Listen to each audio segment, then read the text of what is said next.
Football with friends is fun as hell. My name is Alex Dunlap here with Cody Carpentier on a big Tuesday night. So pumped to be here with you guys. And we got to talk about the Texas Longhorns because we have deadlines make deals. And we have a deadline coming up tomorrow that is, I guess we're coming up on 5 days since Texas lost versus Ohio State. Guys are going to have to make transfer portal decisions. And I do believe that also the 15th is the day that players who made the playoff but did not make basically the teams that made the semifinal round of the playoff but did not make the championship have until the 15th to declare for the NFL draft. The guys who now go to the college football playoff will have till January 25th to declare for the NFL draft. So we have some things that are happening with the team and the makeup of the team. And so we have to discuss them. And I just think right off the bat, we should just address kind of what Ketchum said in his post today and what we've been talking about in our Slack, whatever it is, teams, our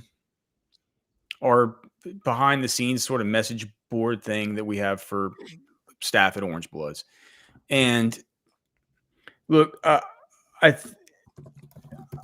and what's the best way to say this? It feels like every year, sometimes there's some attrition that comes along that kind of comes from out of nowhere. And sometimes there's attrition that comes along that feels like it's been a long time coming or that everybody saw coming. But I would expect maybe something a little bit unexpected. I think we might see guys leave that you say, whoa, really? That's a position of that's like he was in a good spot. And he was he was a starter last year and he's going to play even more this year and stuff. And you just got to realize that with a lot of these guys, it's kind of a new age and they could have issues, with money. They could have agents in their ears.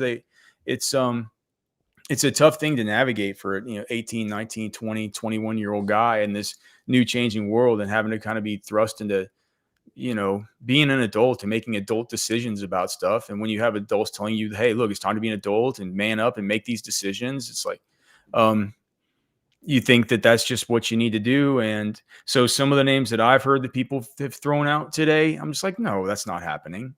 But it's like the fact that some of these names were even brought up is just, I'm just like, there was one I told you earlier, Cody, that somebody said that they were hearing. And I was just like, you were just like, dude, if that happens, I'll quit. I'll quit. It's like, but it's, I don't want you to do that, man. It's gonna be a tough offseason to do the show solo. I would just say, we don't want to talk about attrition, and I'm not going to throw names out there. I know that people in the chat earlier today were talking about all kinds of stuff. See in the chat, they're already talking about the Jonte Cook stuff up in Washington. We can talk about that and, some other stuff that, but I think that for today, it's just going to be important to discuss, the guys that we know are leaving and going to the NFL draft. And I think we can throw Quinn into that bucket. I think we're going to hear that tomorrow. You're on the same page, Cody. Yep. Tomorrow, Quinn to the draft. But then what happens with some of these guys that we worry about, like portaling out? Or what if there's guys that go to the draft that we weren't necessarily expecting? There's as you look at the roster, you say, okay, of the guys on scholarship, the ones that are kind of, I'm not, there's nothing about Quinn Ewers. So quarterback, there's nothing to really look at there. You would think that there's nothing to look at portal wise or getting guys back wise at wide receiver. But then again, on the modcast earlier today,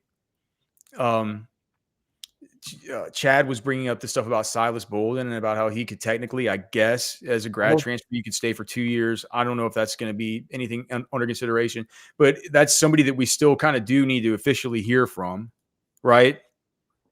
We need to officially hear he's there or he's on technicality, we don't really need to hear anything, right? Like that's the thing that like the whole team, including Felton Gardner, have like declared to this point, it feels like. And majority of them are already like they don't have anything left. So I guess on technicality, I'm not sure what that looks like as far as if he has 2 years being a grad transfer or not. But I think as a prospect himself, I don't have an age on him going through the draft stuff, but I did study him up today before the show. I don't know how old he is. So I don't know if he's 23, 24, 25. I think that weighs into his decision as well. I watched his last year tape, Alex. I Was didn't. he was he at somewhere No, before Oregon no, State? just Oregon State. I watched his And Oregon State stuff last year, from last year, I should say. Um, and I came away with like a 6th round grade on him, which obviously, I mean, nobody wants to hear that, but that's just kind of where I sat with him. That was last year's tape, strictly last year's tape. That's it. And like, of course, like, the statistics from like a punt return, kick return, all that crap.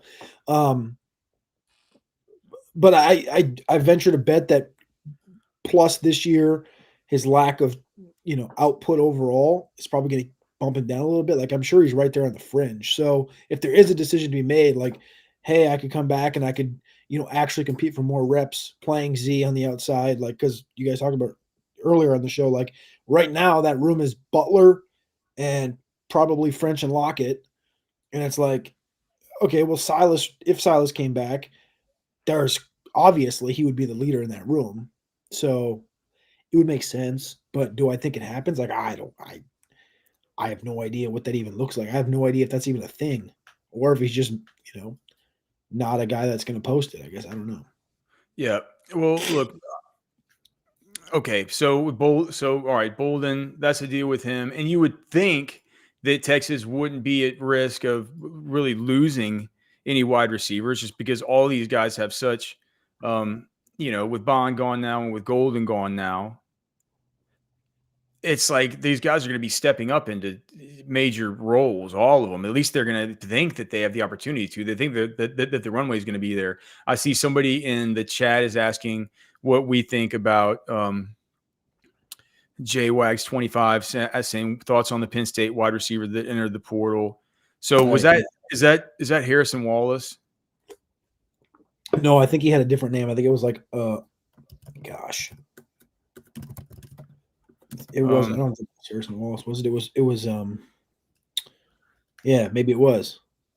Harrison Wallace transfer. He had 46 for 720. I thought it was a different name. That's a good point. When would that one come out? That one came out. Oh, that one just came out a couple hours ago. I guess I saw the first name that was at like noon today. It was a different name though. So I did not see Harrison. I don't know. I think I would have to watch him more. I know that he was their kind of their top guy, but it felt to me like it's the number 44, the tight end that offense just runs through, right? Yeah. We got a super chat here. Thank you so much for the super chat. $5 from CC6 fan club president. Thank you, man. Slightly off topic, but Death, Texas, and Cam Williams penalties. Yeah, they said the thing earlier about how Cam Williams was trying to declare for the draft yesterday, but guy had a false start called on him. So. Technically that's backwards. It would technically be he's declaring tomorrow, but he had a false start today. Right? Oh, right. Okay. In technicality, I think that would be. He led the country and he led all tackles in the country in penalties this year. Why? Somebody's asking why Cam Williams declared. Well, because he's going to go to the NFL and make a bunch of money. Wouldn't you? I would. I mean, right? You said you think he's going to test well. I mean, you've seen the guy up close. You've measured the guy's hands. Yeah. Like, if his arm length is 85, 86, 87, something crazy it's like Morgan Moses, dude. Yeah, and his hands are what were they, 11? You said 10 and a half, 11? Like 10. I think it wasn't that scientific the way I did it. Whenever I got in, I got his hand back, right? Yeah, and it was definitely. I mean, it was close to 11 inches. That's so crazy. But he's like a cartoon. Right. When those things happen, and then if he tests well, and what he is, people will look at that and just be like, "Yeah, dude, like, I'll spend a top 20 pick on that." People will. There'll be a team or two that thinks that. That's just the way it is. So that's the way they should build. It's the way the team should build. Like, I would in this class, I'd rather go out and draft Cam Williams than draft one of these quarterbacks. Yep. Oh, 100%. So,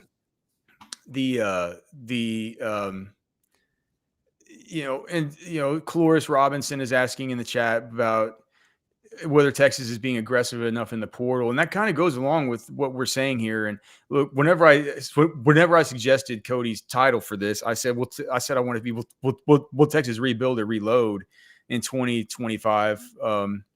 Cody and the thumbnail guy had a different idea, I guess, as far as just is this a rebuild? I'm not sure it's totally a rebuild. I think it's sort of a mix of a rebuild and a reload, because I do think that, look, as far as the aggressiveness in the portal, so I mean, they've been fairly, so who's been in the portal? So it's been the punter from Utah, Brad Spence, the linebacker from Arkansas, and then the two defensive tackles, Cole Brevard from Purdue, Travis Shaw from North Carolina. And those were all things that were kind of gotta have it kind of things, right?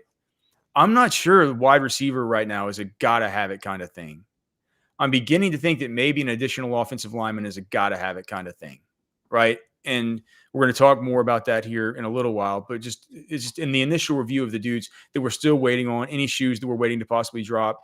I'm not anticipating any receivers, but then again, you never know, and you always hear weird stuff, and you're like, well, that doesn't make any sense. And so, like, there could, I don't know.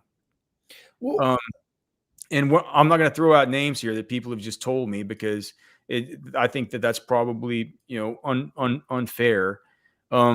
Trey Moore is a piece that we don't know, right? I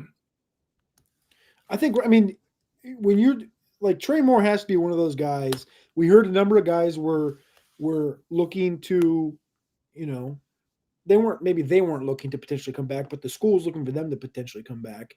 And NIL factors into that. And of course, everybody can see and hear what Ketch has said about the NIL the last couple of days. And I just wonder if maybe that's a Trey Moore thing too. Like, I think Trey Moore's in a spot where he's looking, he sees Colin Simmons directly in front of him at that one position. So it's either he goes to the opposite side, or he plays behind Simmons, or he transfers out, or he declares. Like, there's four things there that he has to weigh a lot of stuff right now. And this is a former, speaking of freshman All-American, Colin Simmons was a freshman All-American this year for FWA. Trey Moore was a freshman All-American UTSA. Trey Moore came on hot at the end of the year. Like, dude, let me just address this stupid comment from Jay Bevohorn. That's why I don't pay for the services anymore. We know the information. We're not getting to tell you, dumb.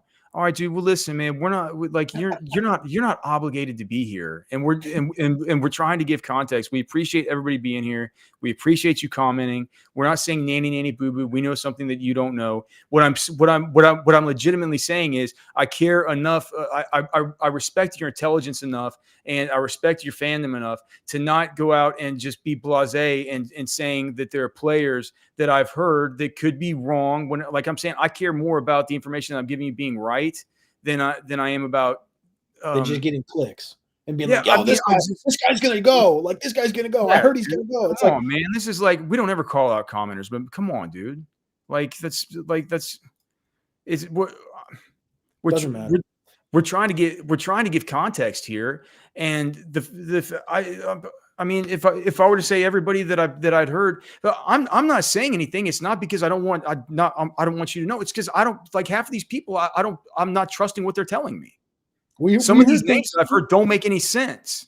Yeah. So we heard things the opposite way too. We heard people were going to potentially stay, and they didn't stay because of whatever circumstances. There's a lot of stuff going on behind the scenes that we aren't privy to, that we just kind of have to wait and see. You got 24 hours. Or actually, it's like 36 for draft stuff to come through. Portal's going to continue to work. Like, nothing's 100%. Nothing's 100% unless you're the person, the coach, the team, the parent, things like that. So yeah, what's 100% are the people who've declared and the people who are leaving. And I was just like I said, I don't think any wide receivers are in play, but you never know. Is that better? Longhorn Ed says it. Be right, not first. Okay. Be right, not first. That's the answer. You always got to be right, not first. If you're first, sometimes you're wrong. I don't think that I think DJ Campbell is just, I mean, for sure coming back. I know that Catch kind of floated the idea that maybe he would be a guy that you could, if he were in his shoes, he'd think about transferring. I don't think he is. Trey Moore, though, is an important piece to talk about whether he comes back. I think, dude, I haven't really heard anything official. Have we heard anything official from No, they're saying that Taff announced that he came. But what is Taff? Is Taff announced? I've been working out. Did that just happen? I haven't seen Taff. Hold on. Okay, It just he came out. 5 minutes ago. Longhorn Nation. Can we play this on the show? This Yeah, just came out two minutes ago. We need to make sure that it doesn't have any music playing in the background. It's just him talking. Can you hear it? Can you see it? Yeah. Intercepted. Michael Taff in the background. We got these last 4 years.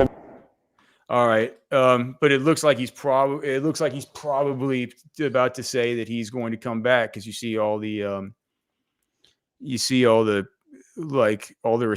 Playoff appearances. We can't do that, man. If we get kicked, if we get a copyright strike, we get fired. It just didn't worth it to play that music. But all right. But it looks like Taff is back. So that's interesting, dude. What your first thoughts? Wait, you say he's back? Yeah.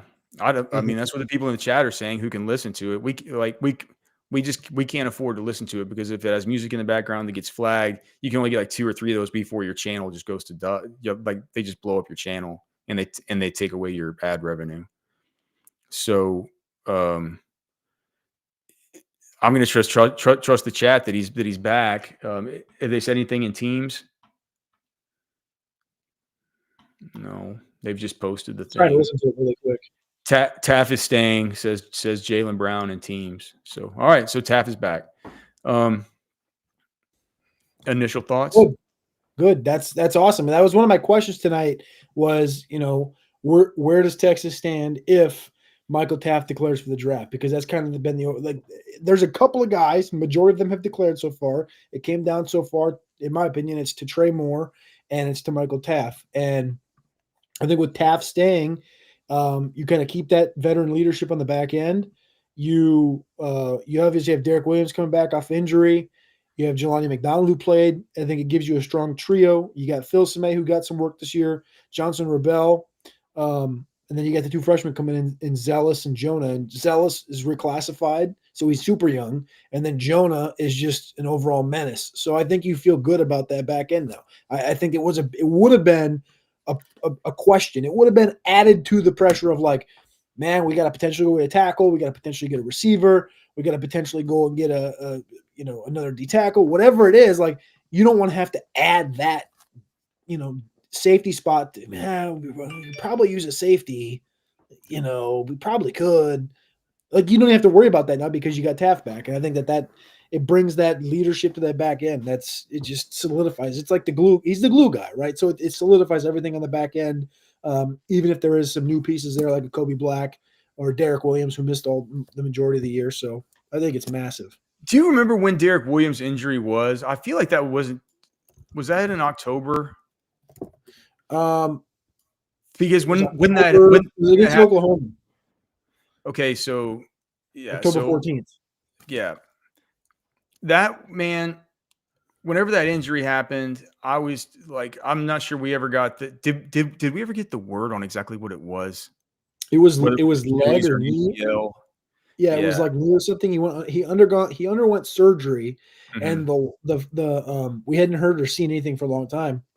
In the background of one of the videos before the Peach Bowl would have been against who? Arizona State. In background of one of those videos when they were all like warming up on the field and stuff, I saw him walking, like no brace, no nothing on his leg. And he's just walking around. So I take that as a positive note. I don't know what that means, how far along he is. All I know is the guy didn't have a brace on or anything. So I think that's positive. Yeah. Number 2, and it wasn't golden. So Pretty sure it was Derek. Tyler saying apparently Hill, Simmons, and Wingo are getting pursued heavily, but they're all staying. Look, man, here's what happens. If you don't, if you're, they're all those. Don't worry about those guys. Here's why you might be hearing reports that those guys are getting pursued heavily. The minute the Texas lost to Ohio State, the portal window opened for Texas players, whereas all the other players are now unavailable, right?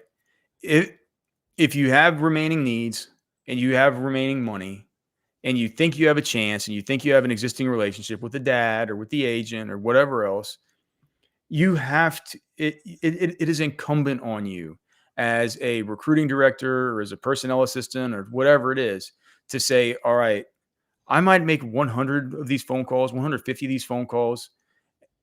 And look, they're at Texas and they're the studs and they're getting paid. And I know it and I know it and I know it.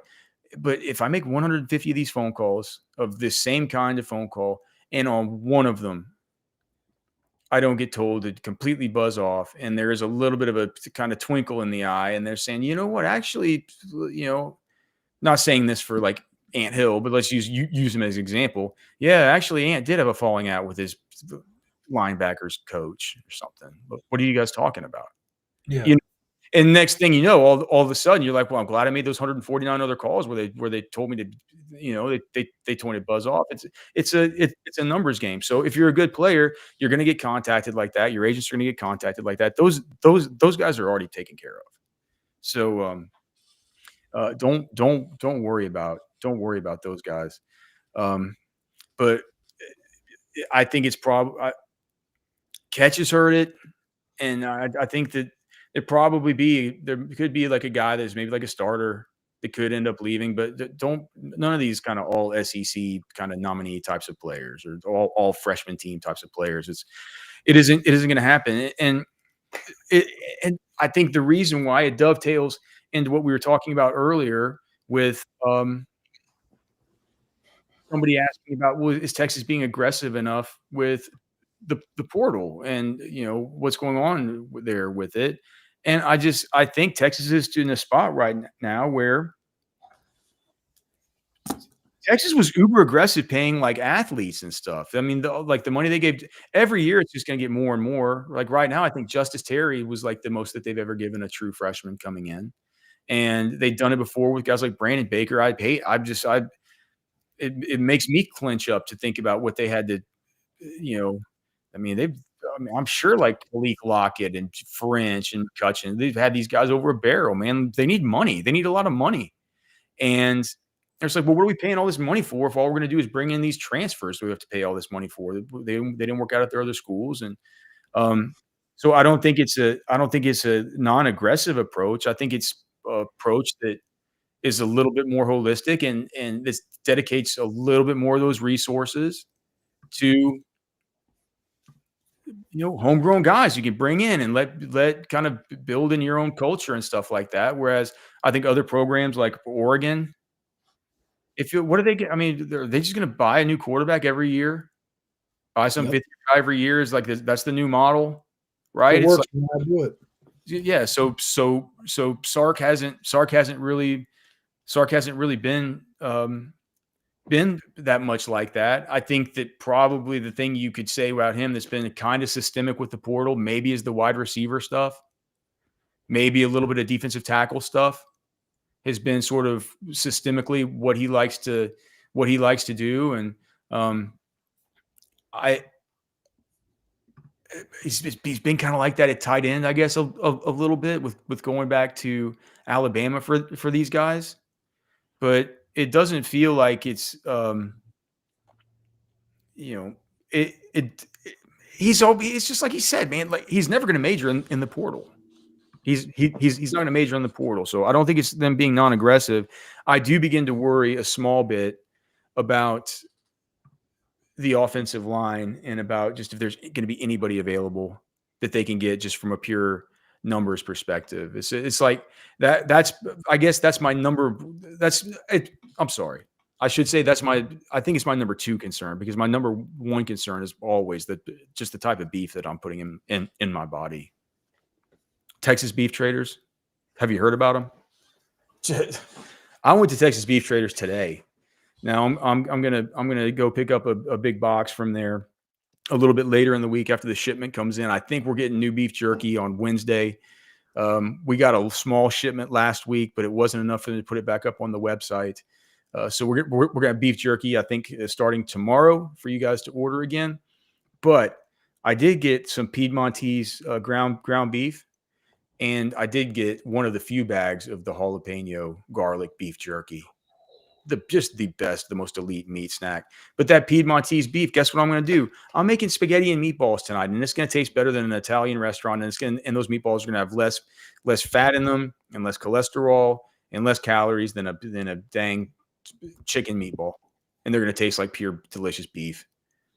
Texas Beef Traders not only has the Piedmontese. If you want to go to the way other side of the spectrum, go there and get the Iron Table Wagyu. The one I like the best is just the MTX beef from right there in Mason, Texas. Again, no vaccines, no antibiotics, all steroid free. It's so delicious. It's so good. And like I said, I'm going to have dinner tonight that's going to taste like a gourmet chef's meal. It's Texas Beef Traders, TexasBeefTraders.com. If you can't make it into Lakeway, call up Darren, make your order, get 10% off whenever you tell him that you heard about him on Football with Friends, and just say, hey, Darren, can you just bring it to my house? And he'll bring it to your house. I just don't know. Take beef off of your grocery list and just buy your beef at Texas Beef Traders. You don't even have to go into the store. TexasBeefTraders.com. All right. Cody, you said you had some kind of game that you wanted to play with this stuff. Do you have the prompts ready to go? Sure. I'll just start it out here first and foremost. Well, the Michael Taff one doesn't matter anymore. Let's start here. Trey Moore. Where does Texas stand if Trey Moore enters the portal? So right now you look at the defensive depth chart. Like I said, you have Colin Simmons in that one spot where Trey Moore sits. You got Zena. You got freshman Smith and Rogbo. Saying this as if it's a fact. It's like what? What's a fact? I mean, Trey Moore played over Colin Simmons all season. Wait. You're saying that Colin Simmons starting is not a fact? Colin Simmons wasn't a starter this year. And you think Colin Simmons is going to play less reps next year? Oh no! I don't think he'll play less reps, and I think he'll probably play over Trey Moore. But he's a freshman All-American, dude. He did more this year than Dallas Turner did at Alabama, playing opposite of Will Anderson. But Colin Simmons had already become Colin Simmons by halfway through the season, and they were still playing more ahead of him. Yeah, it's just so. So I would say that at the very least, and here's the other thing about Colin Simmons. I'm not sure he's a guy that you want. Like, I think 50% of snaps for him is fine. I don't think it can't be Trey Moore, 70, Colin Simmons 30, right? But I think that on the depth chart, it would at the buck, it would be Colin Simmons or Trey Moore as opposed to Colin Simmons than Trey Moore. I think situationally, they would use him the same way. I noticed on the depth chart projection that you had said maybe Trey Moore could move over and platoon a little bit with Ethan Burke. I mean, I could maybe see it, but I think that maybe what's more we've likely. Seen Will Anderson and Dallas Turner work together on opposite sides. Very similar players as Trey. I mean, but we're right. But like, I can't go back and look and see if that was like. Trey Moore and Colin Simmons played on opposite sides every time they went to NASCAR package, every time they went to their dime package, and every time they went to their dollar package. Right? So, I mean, they played a lot on the field together at the same time. I think that they'll probably just continue to work like that, but I don't think it's something where it's like Trey Moore is I don't think that they look at it like that, because Trey Moore is also going to be the dude when they go to that three linebacker package. He's now picking up double duty with that because Maurice Blackwell is going to be gone. And so he's going to get the Blackwell reps in that package and the reps that he had in his 3 linebacker package. So Moore is going to have the double the overhang reps. He'll probably lose maybe 15% of his edge reps because, yes, Colin Simmons needs to play more, and Colin Simmons should technically be the first one out on the football field, right? Yep. Because you don't have, like, what about number 11 up at Penn State? right? It's I see Simmons as kind of like him. I think he should run out. He should run out there with the starters and stuff like that. But I don't think he needs to be in there every single play. I If never it, said that. I never said right. that. So yeah, I don't think But I it's don't think you're necessarily going to going to be. convince Trey Moore to return if he's a splitting duty or backup. Like I think if he's coming back to Texas, it's because he knows that he's now in the system for a second year playing with opposite side Colin Simmons, and that they can both go 10 plus sacks, and that can really elevate his draft stock. Like I'm not coming back to Texas if we got sub packages that you can be out there for, but Colin's going to be probably getting some more reps he did last year. Like I'm to be quite honest, I'm getting the portal yesterday, and I'm going to I proved I could play in the SEC. I'm going to Bama. I'm going to LSU. I'm hop, skip, and jumping out. No, well, I mean, I don't think the pitch is, hey, we got these sub packages. I think my pitch is better than that. My pitch is like, hey, man, we need both you guys, and we're losing Barron, and like we've seen how you two guys can play together. We want you guys to both pin your ears back, get off the edge. But obviously, I mean, we're paying you a bunch of money. We're paying Colin a bunch of money. Like we need both you guys, man. I mean, we're putting together a squad here. It's just like you guys do kind of play the same position, but we've gotten you on the field both. I mean, I think you've seen through this year that we're pretty faithful to you. Let me just look at the percentage of the snap percentages on the year. It's like the defensive player participation numbers for the regular season were so you had Trey Moore played 60% of snaps, and you had Colin Simmons play 44% of snaps. Can that be more like 55 and 55 with you know what I mean? Does Colin Simmons need more than 55% of snaps? No. But I mean, he's pretty good against, I mean, what, he had like 31 run stops?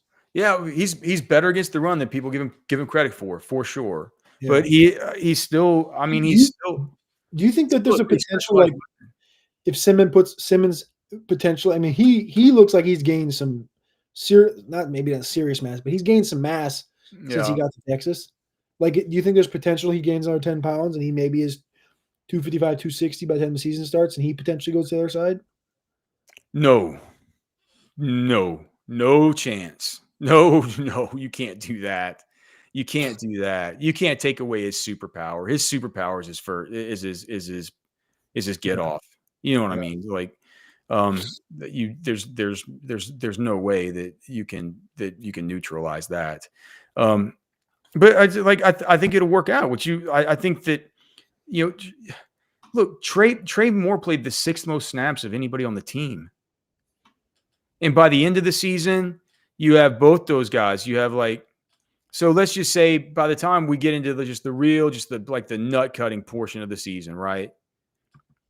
You get when does that start? OU? Mm-hmm. Okay, so OU, Trey Moore, 61% of snaps, Colin Simmons, 40% of snaps. Trey Moore versus UGA, 72% of snaps, Colin Simmons, 42% of snaps. Okay, so still a pretty distinct difference here, right? Vandy, close game. Trey Moore, 71% of snaps, Colin Simmons, 38% of snaps. UF, Trey Moore, not a close game. Trey Moore, 44% of snaps, Colin Simmons, 41% of snaps. Arkansas, close game. Trey Moore, 72% of snaps, Colin Simmons, 54% of snaps. Kentucky, was that close? No. It wasn't. I mean, it wasn't a blowout. Trey Moore, 74% of snaps, Colin Simmons, 57% of snaps. And then Aggies, Trey Moore, 65% of snaps, Colin Simmons, 63% of snaps. So if you look at it, I don't have the snap percentages, but I do have the snap numbers from the SEC championship game. So in the SEC championship game, you have Colin Simmons playing 29 snaps, Trey Moore playing 57 snaps. In the Clemson game, you have Colin Simmons playing 33 snaps. You have Trey Moore playing 49 snaps. In the Arizona State game, you have Colin Simmons playing 46 snaps, Trey Moore playing 73 snaps. And then in this last game, you have Colin Simmons playing 32 snaps, Trey Moore playing 38 snaps. So it's like there's only been 2 games that they've even kind of come close to one another, and that was in the A&M game and in the Ohio State game. Trey Moore honestly probably would like to lose some snaps to Colin Simmons. Get a little more breathing. Get a little more juice when he's in there. You know? They probably sell him on it. Yeah, I think it's an easy thing to sell him on. But if he did enter the portal, get a lot more Colin Simmons to get to see what's up with like Zena. You know? We'll get to see. You're worried though at that point, aren't you? I mean, Vosick has to take a step forward, and Zena has to take a step forward. There looks like there's another announcement here. It looks like Baron Sorrell. He did not. He's the only one that did not declare. He just said thank you to Texas. Yeah. Everybody else is declared. Leave it to Baron to do Yeah. it the proper way and just say thank you.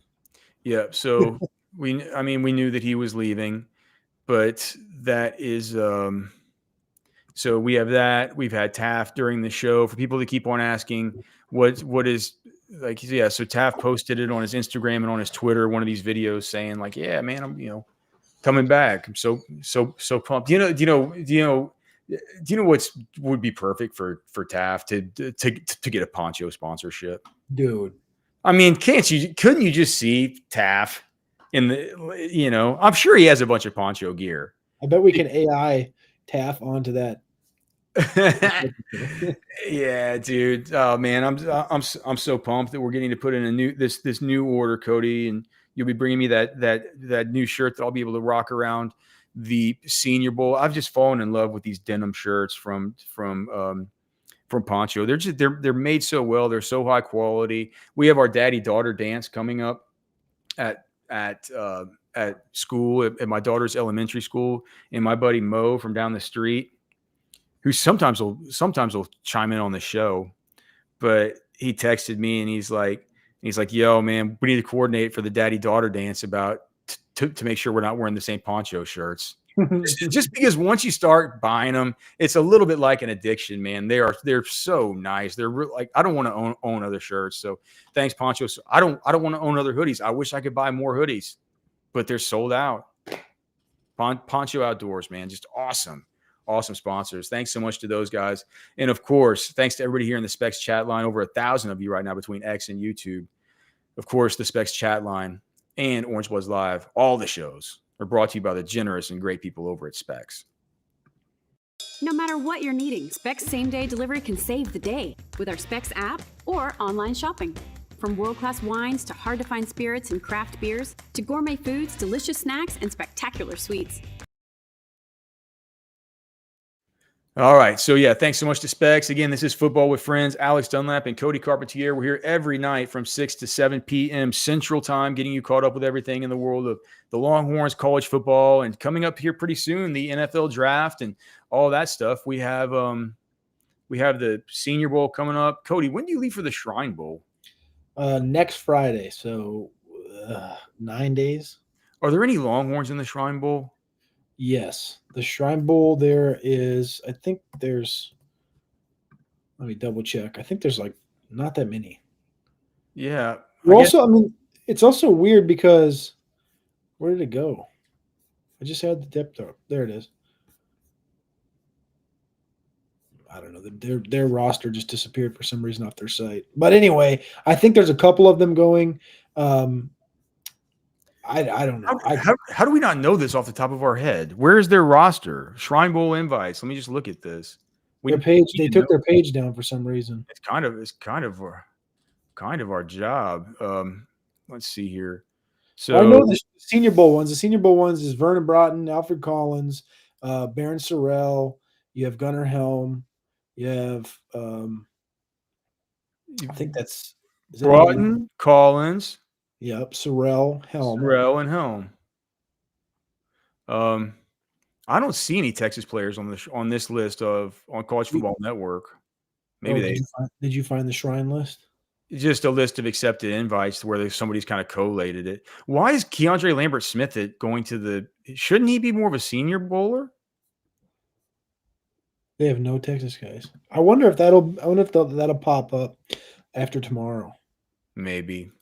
So that's They just had a bunch of Georgia guys. They had 4 Georgia guys commit today to the Shrine Bowl. So I wonder if potentially they were just waiting. I mean, I'll be honest. I'll be quite honest. I think the Shrine Bowl's lost like 7 skill guys to the Senior Bowl in the last week. So I think their roster numbers wise is a little behind the Senior Bowl depth wise. So I think there are probably still some more guys projecting to land there. They probably know them. They're just waiting to release them. So we've talked about it before. We think Quinn probably makes the most sense for that game if he chose to go to a game. Personally, the Quinn thing, I was thinking about it today when you guys were talking about it on the podcast. The Quinn thing feels like, the Shrine Bowl and the Senior Bowl would make sense for him to go do it. Senior Bowl to compete with those, to Jackson darts and stuff like this. The Shrine Bowl because it's in Dallas. But with his oblique injury, I feel like he should just rest and then be ready for the combine in a month. I feel like that would make the most sense from a Quinn perspective, wouldn't it? Dude, I mean, I was just watching back that game today, and I was sending you those videos in the first quarter of him just climbing up into the pocket, climbing up into sacks. Yeah. Like he's been doing lately. I'm just like, what is this? Is he hurt? I'm just like, there was the one where it's like, dude, you have the hot read to. I understand it gets a little bit tight back there, but you don't need to walk up into this dude that Hayden Connor's blocked just fine. Like, why keep Connor between you and him and just throw the hot route to DeAndre Moore? And then I understand it was a little bit uncomfortable and he might have felt a little bit confined by the space on the second one that Cam Williams had kind of given up to number was that 33? I forget. But it's like, why just step into him? Why not just throw it at Bond's feet right there? Like you said, it was a well covered play when you watch it on the sky cam, and they were trying to bait him to get him to throw it on that crossing route to Gunnar Helm where Downs was gonna snipe him. So it's good that he didn't make that throw, but I'm just like, man, I can't put that just on pure just lack of pocket presence alone. I know that that's just been an issue with Quinn. It feels like maybe there's just been something kind of lingering still. So maybe you're right. Maybe it'd be a bad idea for him to go out and do that if he needs to. It's probably more important to look really good at the combine and look really good. I don't know. Is it? I think a really good week at the Senior Bowl is like very important. But as far as easiest path, and like we know, like you're actually throwing against defenders at the Senior Bowl. So your success rate at the Senior Bowl will probably be more heavily accounted in this direction because you're also going to be competing, on the same field with Dart, with Milroe, with Gabriel. But if you go to the combine, you have less a chance to fail and more a chance to actually show what Quinn can do, which is look good in shorts and throw the football over the field and don't worry about, potentially getting the ball intercepted or, a couple balls getting intercepted or something. And then the pro day, of course, is a script. So I think if you throw twice and it's combine pro day, I think you probably get enough rather than potentially, like I said, if I was the agent, I would say don't go to either event because I would want to be 100% healthy. Yeah. I mean, if he's not, because he can't be, and I know people in the chat are saying this, the bad pocket presence. We know it's like we don't need to beat the dead horse with the. I mean, there've been pocket issues all year, and it's been like beat the guy up over it, or just say like thanks for the 2. Thanks for being a legend. College football semifinals, and sorry about the rough deep balls and the pocket presence. Like it's like I mean. It's just that you take the good with the bad, and whether no matter what side you're on, that era is over now, and it's Do you know he never lost to an unranked team? no, it's I mean that's a good. Good 16 quarterbacks, it's like that's a sign of a good player, right? Sign of a good team. Don't lose to bad teams. pretty good. Yeah. I mean, he's never going to meet everyone's expectation, but I think people are going to end up looking back eventually and being appreciative for Quinn. I think he's done a lot, so I think that's worth that. Some talk in the chat about who the starting safeties will be next year, and I think to start the year next year is Do you think Derek Williams will be ready to start the season? If he's ready to start the season, it's Derek Williams and Taff. If it's not, it's going to be Taff and Jelani. Yeah. And then there's been multiple comments. I think Tom G made one about Williams leaving, and Nick Bernard made one about Filsaime leaving because Taft's returning. I would completely say I don't buy it. Strictly because we're seeing Makuba is going to be at the Senior Bowl as well. Makuba just did what he did. He had the great season he had. I forgot Makuba is going to be there. And Taff played and McDonald played. Like they're willing to play 3 safeties. 4. They've talked about. I mean, yeah, when Derek Williams was healthy, they played 4. So, I don't think that there's any worry about any of those safeties leaving. You see especially when you see what Jade just did, switching. And playing cornerback this year completely and winning the Thorpe Award. It's like I think that DB room is very strong right now. And even if they were to lose, a cornerback potentially, I think you even look at like a young guy like Kobe Black that I think that guy's more than ready to step up right now. So yeah. I think that whole room. I mean, you talk about the last 2 classes. I mean, Cade Phillips. Did you see the pictures from Cade Phillips? Like. They took like some, I think it was like Taylor Sherrill's one of the recruiting ladies for the team, like took a picture of like the incoming class that went to school on Monday. And Cade Phillips to me looked like the most mature human in the whole picture of like 20 dudes. I was like, that dude looks like he can come on the field tomorrow and play some football. So you got Cade Phillips in this class as a corner. You got Kobe Black from last year's class at corner. You know how sick Filsaime is. You know how sick Jonah Williams is. Yeah, and there's young dudes in this room. Yeah, and with Filsaime, I mean, I know that Jonah Williams is coming in, but we don't know what's going to happen with him and like all this weird baseball cross training that he's going to be doing during the spring and how they're going to get practices in and all the rest of that stuff. And then there's the other stuff with like we saw this year, Cody, that there were certain situations wherever they preferred to go 3 safeties than to have Jalen Gilbo out there. And I don't know what the exact reason was. We saw it a ton versus Arizona State, though. And so I would think that maybe it had something to do with stopping Scadaboo. So in situations where they have like a running threat or a running quarterback or somebody that they might want to deal with that's like that, I think that they might go to like 3 safety looks. And if Derek Williams isn't ready to start the season, then you're probably going to see like Filsaime. You're probably going to see some of these guys that like they said, they rotate 4. So as we were talking about earlier, when trying to predict this attrition and, how much this team's going to have to either rebuild / reload, sometimes the guys who you lose are guys who you just don't really like. Some of the guys that you guys are throwing out there, they would make it, it makes sense. I mean, some of it makes sense, but I think that probably some of the, like, look, I'll just say it. People in the chat, and I'm not saying this. In fact, somebody who I talked to today said that they didn't think this, but I've heard so much chatter about Manny Muhammad that I've just been asking people, and I haven't gotten responses for anybody except one guy, and he's like, "No, man, I think he's probably fine." I'm not putting it out there. I'm not reporting it. I'm just telling you this. That's what somebody told me. Okay.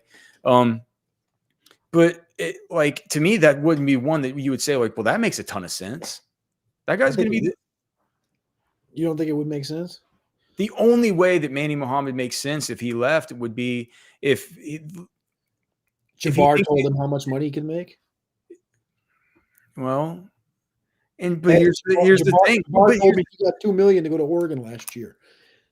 Like who? I don't know if that's the number. I'm just making that up. Manny Muhammad's not worth $2 million, Cody. I never said he was, but what I'm saying is, with Jabbar, who he's obviously family with, was like, "Hey, man, I jumped in and I made 1.5 in the was he in the spring? I don't know. It doesn't matter. Okay, I well made a then, yeah, 1.5. that would make sense. You should come to Oregon." And I'm just saying, like, I'm not saying I'm just saying, like, that.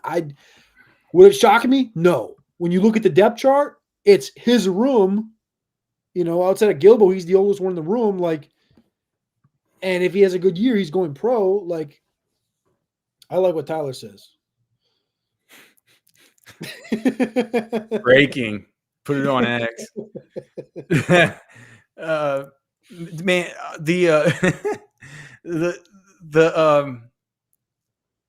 I look here's the thing. If Manny Muhammad were to hit the transfer portal, do you know what the first thing that you should think about after thinking like, man, that's kind of tough? Texas is going to have to, now Kobe Black is your top corner, which feels interesting, if not some, intriguing, if a little bit scary, right? But very intriguing. I mean, I'm titillated to find out what it looks like with Kobe Black out there as a starter with Manny Muhammad. But it's like Michael Lombardi used to always say, it's like you can't overpay for good. You can't even overpay for really good. You shouldn't.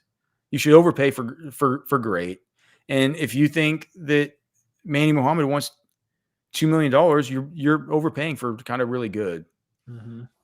And I think he's gotten this idea. Much of the fan base has gotten this idea that he's a total shutdown corner.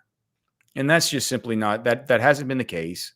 And we've tried to tell people, that he's been really good, but he's no Jahdae Barron, and he could be really good. He's gotten better and better, but he didn't get better throughout the season. He had some of his worst games toward the end of the season. The best thing that he did was the way that he handled Jeremiah Smith. And I know that people are going to say, no, Alex, that was Jahdae Barron lined up on that guy for 10 routes.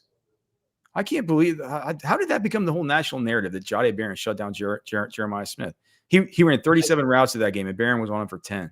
Name matters, and Jahdae was a name coming in. Jeremiah's a name coming in, and it was just expected that they were going to line up against each other. I think that's the big thing. So people, how it is. People watch the game, they watch the ball. They don't watch the matchups every single snap. So when they see Jahdae, Jahdae's on him, like he could have been on him one every 10 plays. So yeah. So anyway, I think if you were to see Manny Muhammad leave, it wouldn't be your first initial thought could be whatever it was, but as you were to think about it, you'd have to, I think the mid IQ thing to think about is that Texas is getting bossed around in NIL, but I think the high IQ way to think about it is to say, wait, Texas didn't think enough of this guy to match any offer. That's a good point. So that's the way I see it. I think the last thing I got for the night is just the title of the show. Will Texas football rebuild in 2025? I think our answer, talking about the depth in the defensive backfield, the depth at the wide receiver position, the depth across the board, and Michael Taff coming back, I think it feels like a reload, not a rebuild, huh? Yeah, and they got this guy called Arch Manning. It takes a really good quarterback, man. Fixes a whole lot of problems. So yeah, man. Now you can email us fwfemails@gmail.com. You can find us on X at Alex Dunlap NFL, at Cody Carpentier. We're here every night, 6 to 7 p.m. Thanks to all you guys for being here. Over 1,200 of you guys, or close to 1,200 of you guys between X and YouTube. We can't thank you guys all enough for being here live, and we can't thank the 95 to 97% of you guys that watch later on. If you're watching this on Wednesday, man, we hope you guys have a great Wednesday. Go out and do something big today. If you're watching it here on Tuesday night, again, man, thank you for being here in the Specs chat line. Thanks so much to our great sponsors, myperfectfranchise.net. We have Poncho Outdoors, Texas Beef Traders, and of course, Specs. So to all of them, thank them all so very much. Thank you guys so very much. Please like the show, subscribe to the channel, and most importantly, tell your friends about the show. Keep coming back. We put a lot of time and effort into it to make sure that we get in, talk football, get out, bring you as much information as we possibly can. So thank you guys so much, man. We love you. All right. For Cody, I'm Alex. We're done.